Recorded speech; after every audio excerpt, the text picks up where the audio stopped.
A lot of people may forget the names Jamie Barker, Lewis Herman, and Rebecca McNally. The 2 men and 1 woman were classed as a pack of wild thugs. They were animals. When they held captive a football coach and held him there for 6 hours. 6 hours.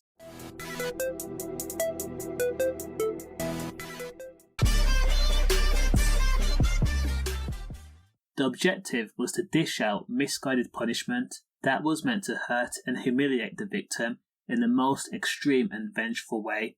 What they did to the football coach Jordan Storey during a 6-hour tea session was depraved. They pressed lit cigs into his skin, set feet and hair alight, and carved the word nonce into his back, but they misspelled it.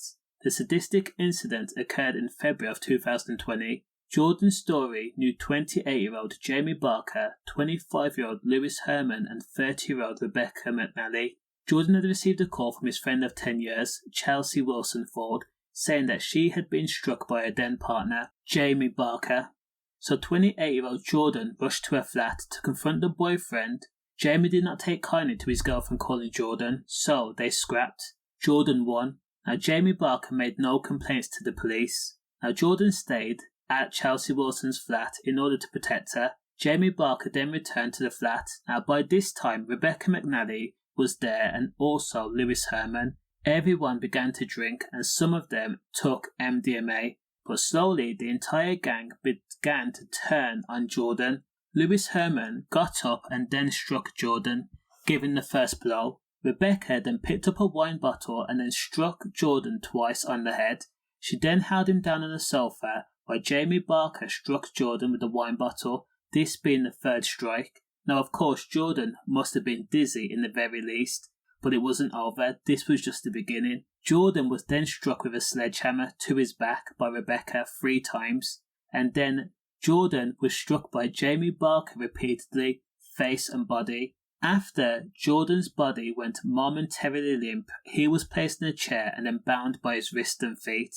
The gang of 3 used items like sledgehammer, dog chain, axe, blade and dumbbell bar in a 6-hour ordeal. All this time, Jordan's good friend of 10 years, Chelsea, and the reason why he was at the flat in the first place, not only watched on, but she actually picked up a dumbbell bar and then struck Jordan on the kneecaps. Each person took turns to ensure that everyone played a pivotal role. As Jordan screamed out and begged them to stop, they all goaded each other, egging each other on, calling him the N-word, while pressing lit cigs to his skin, covering his hair with deodorant and then lighting it, so it left bald patches and singed patches on his head. According to reports, Jordan's injuries were extensive.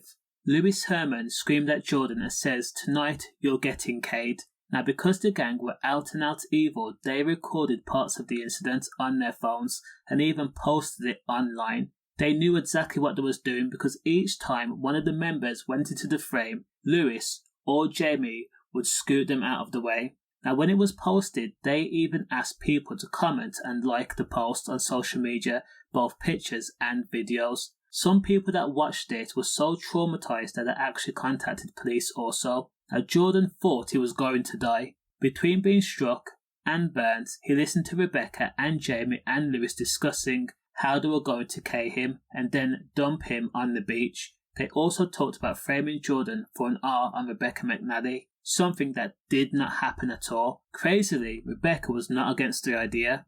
However, at 3:30 a.m. on February 23rd, 2020, police had attended Chelsea's flat due to a different matter, and by chance they happened to see Jordan laying on a mattress, his skin tinged with yellow, suffering from burns and multiple wounds, bones exposed and red on the walls and floors. At the point of being found, Jordan had also suffered kidney failure. After being transported to hospital, Jordan's injuries were, just to name a few, broken ribs, bruising to both eyes, exposed bone at the base of the thumb, gashes all over, and cuts too, including permanent scarring to the face. As I said, broken ribs and sick burns. Now it has to be mentioned that even though the gang had carved the word NONCE into Jordan's back, which they misspelt, That was nothing more than a wrongly spread rumour that started off by people who didn't like him. The simple phrase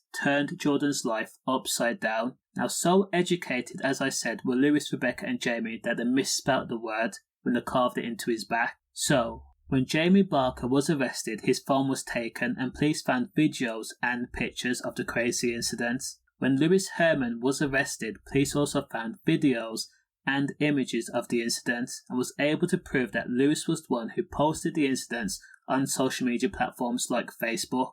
Jordan, Rebecca and Lewis all pled guilty to wounding with intent, when really it should have been attempted M at the very, very least. Jamie Barker and Lewis Herman were each jailed for 10 years and 3 months, while Rebecca McNally was jailed for just 2 years. Now, in court, Jamie Barker told the judge that he was very, very sorry for what he had done and also very remorseful.